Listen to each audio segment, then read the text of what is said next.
Angin malam berhembus pelan di halaman rumah sederhana milik Ardi. Sejak kebangkrutan perusahaannya, Ardi memang memilih untuk tinggal di sebuah rumah kecil di pinggiran kota. Hidupnya kini terasa jauh berbeda dari kemewahan yang dulu ia miliki. Namun, meski hidupnya terasa lebih tenang sekarang, hati Ardi masih sering diliputi kegelisahan yang tak berkesudahan. Ia merasa semua musibah yang menimpanya bukanlah sekadar kebetulan belaka. Ada sesuatu yang salah, sesuatu yang ia belum pahami sepenuhnya. Suatu pagi yang cerah, saat Ardi sedang menyiram tanaman di halaman rumahnya, telepon genggamnya berdering. Nama yang muncul di layar adalah Bima, mantan manajer proyeknya. Sudah lama sekali mereka tidak berkomunikasi. Ardi mengangkat telepon itu dengan sedikit ragu. Dari seberang sana, terdengar suara Bima yang terdengar gugup. "Pak Ardi, saya menemukan sesuatu yang penting tentang proyek apartemen Grand Mahesa dulu." Ardi terdiam sejenak. Proyek itu adalah awal dari kehancurannya. "Kenapa baru sekarang kamu bilang, Bima?" tanya Ardi dengan nada datar. Terdengar helaan napas dari Bima. "Karena saya baru berani bicara sekarang. Pak, maafkan saya." Mereka akhirnya sepakat untuk bertemu di sebuah warung kopi kecil yang tidak jauh dari rumah Ardi. Bima terlihat sangat gugup. Tangannya terus gemetar saat memegang gelas kopi yang masih panas. Ardi bisa melihat raut ketakutan di wajah mantan karyawannya itu. "Jadi, ada apa sebenarnya?" tanya Ardi, berusaha sabar. Bima menatap Ardi dengan ragu, seolah menimbang-nimbang kata yang akan ia ucapkan. "Sebenarnya, proyek itu bermasalah sejak awal, Pak, sangat bermasalah." Ardi mengerutkan kening. "Maksud kamu apa? Bukankah semua berjalan lancar sampai akhirnya warga menolak?" Bima menggeleng pelan. "Pak Ardi, ada orang yang sengaja mendorong Bapak untuk tetap menggusur kampung itu, meskipun tahu risikonya sangat besar." Jantung Ardi mulai berdebar kencang. Firasat buruknya selama ini seakan mulai menemukan bentuk. "Siapa? Siapa orang itu?" desak Ardi. Bima menelan ludah dengan susah payah. Matanya menatap Ardi dengan penuh penyesalan. "Itu, Pak Surya." Nama itu seperti petir di siang bolong bagi Ardi. Seluruh tubuhnya membeku. Pak Surya bukan orang asing. Ia adalah pamannya sendiri, adik kandung dari almarhum ayahnya. Selama ini, Pak Surya adalah sosok penasihat bisnis yang paling ia percaya. Orang yang selalu ia mintai pendapat untuk setiap keputusan besar.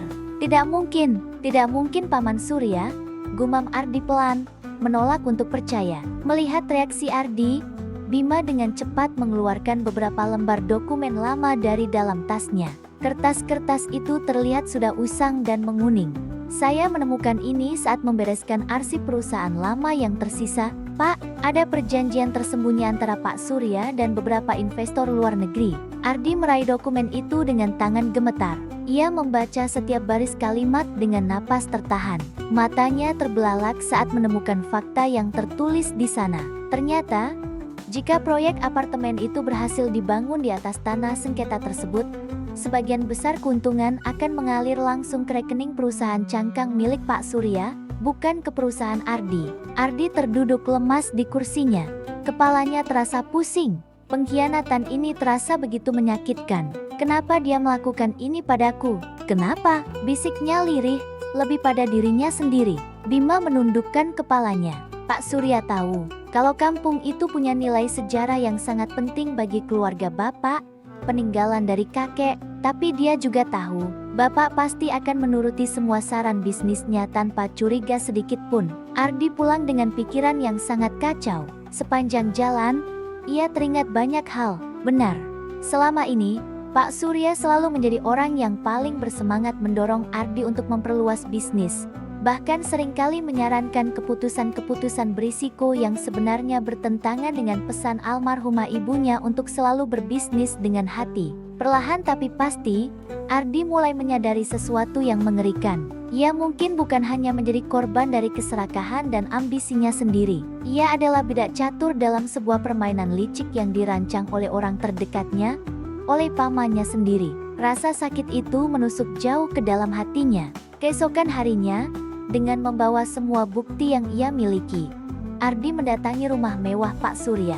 Pamannya itu menyambutnya dengan senyum ramah seperti biasa, seolah tidak ada apa-apa. "Ardi, tumben sekali, sudah lama kamu tidak berkunjung. Ayo masuk." Ardi tidak membalas senyuman itu. Ia langsung meletakkan bundel dokumen di atas meja kopi marmer di hadapannya. "Paman, tolong jelaskan semua ini."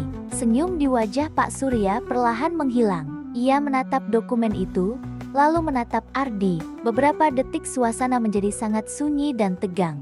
Lalu, yang mengejutkan, Pak Surya tertawa kecil. Tawa yang terdengar getir dan penuh kekalahan. "Kamu akhirnya tahu juga, ya?" Ardi menatapnya tidak percaya. Semudah itu ia mengaku. "Kenapa paman melakukan ini? Kenapa?" Suara Ardi bergetar menahan amarah dan kekecewaan.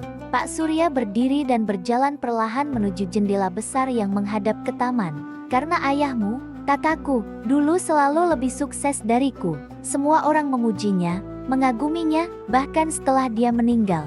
Nama baik keluargamu tetap lebih dihormati daripada aku." Ardi terkejut mendengar pengakuan yang didasari oleh rasa iri yang begitu dalam itu.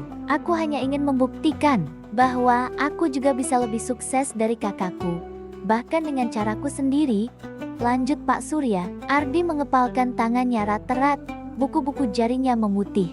"Jadi paman menghancurkan hidup saya, menghancurkan nama baik keluarga, hanya karena paman iri?" Pak Surya berbalik dan menatap Ardi dengan tatapan yang dingin dan kosong.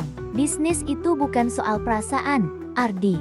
Kamu seharusnya sudah tahu itu." Ardi pulang dari rumah itu dengan hati yang hancur berkeping-keping. Ia tidak pernah menyangka, orang yang selama ini ia anggap sebagai keluarga, sebagai panutan, justru menjadi dalang utama di balik kehancuran hidupnya. Beberapa hari setelah pertemuan yang menegangkan itu, Ardi mendapat kabar yang mengejutkan. Pak Surya mengalami kecelakaan mobil yang parah. Ia selamat, namun menderita kelumpuhan pada sebagian tubuhnya. Ardi terdiam cukup lama mendengar kabar itu. Meskipun hatinya masih sangat terluka oleh pengkhianatan itu, ada sisi lain dari dirinya yang tidak bisa membenci sepenuhnya. Ia tetap datang menjenguk pamannya di rumah sakit. Saat melihat Ardi datang dan berdiri di samping tempat tidurnya, mata Pak Surya langsung berkaca-kaca. Sosoknya yang dulu angkuh kini terlihat begitu rapuh dan tak berdaya. "Aku salah, Di," ucapnya dengan suara yang lirih dan terbata-bata. Ardi hanya diam, membiarkan pamannya melanjutkan. "Aku terlalu dikuasai oleh rasa iri dan dengki, sampai aku tega menghancurkan keluargaku sendiri." Air mata Pak Surya akhirnya jatuh membasahi pipinya. Untuk pertama kalinya dalam hidupnya, Ardi melihat sosok pamannya yang dulu begitu perkasa, kini menangis dalam penyesalan yang mendalam. Setelah terdiam cukup lama, membiarkan keheningan mengisi ruang di antara mereka, Ardi akhirnya berkata pelan, "Saya sudah kehilangan segalanya, Paman. Uang, perusahaan, reputasi. Tapi saya tidak mau kehilangan hati saya juga." Ardi mengulurkan tangan dan menggenggam tangan pamannya yang terkulai lemah. "Saya memaafkan paman." Mendengar itu, tangis Pak Surya pecah menjadi isak tangis yang pilu. Momen itu menjadi titik balik bagi Ardi. Sejak kejadian itu, ia semakin yakin untuk menjalani hidupnya yang sederhana. Ia mulai aktif membantu orang-orang di sekitarnya dan berusaha sekuat tenaga untuk memperbaiki kesalahan-kesalahan yang pernah ia perbuat di masa lalu. Ia pikir, dengan memaafkan dan dimaafkan, babak kelam dalam hidupnya telah berakhir. Namun ternyata, rahasia keluarga Ardi belum sepenuhnya terungkap. Suatu malam, saat sedang membereskan barang-barang peninggalan ibunya, Ardi menemukan sebuah kotak kayu tua. Di dalamnya, ada sepucuk surat lama yang belum pernah ia baca sebelumnya. Dialamatkan untuknya. Dengan tangan sedikit gemetar, Ardi membuka surat itu. Tulisan tangan ibunya yang rapi memenuhi kertas yang mulai menguning. Di sana tertulis sesuatu yang membuat Ardi gemetar. "Anakku Ardi, jika suatu hari kamu membaca surat ini, itu artinya kamu sedang menghadapi cobaan berat. Jika suatu hari kamu mengetahui rahasia tentang keluarga kita, ingatlah satu hal, tidak semua kebenaran itu mudah untuk diterima." Ardi terus membaca dengan napas tercekat, dan di bagian bawah surat itu, tertulis satu nama yang belum pernah Ardi dengar sebelumnya. Nama yang terasa begitu asing, namun ditulis dengan penekanan khusus oleh ibunya. Siapakah sebenarnya orang yang disebut dalam surat itu? Dan rahasia apa lagi yang selama ini disembunyikan darinya? Ardi menyadari, kisah kehancurannya ternyata jauh lebih rumit dari yang ia bayangkan. Kisah berikutnya akan mengungkap sebuah kenyataan yang jauh lebih mengejutkan. Sebuah kebenaran yang mungkin akan mengubah seluruh pandangannya tentang keluarga dan kehidupannya selamanya.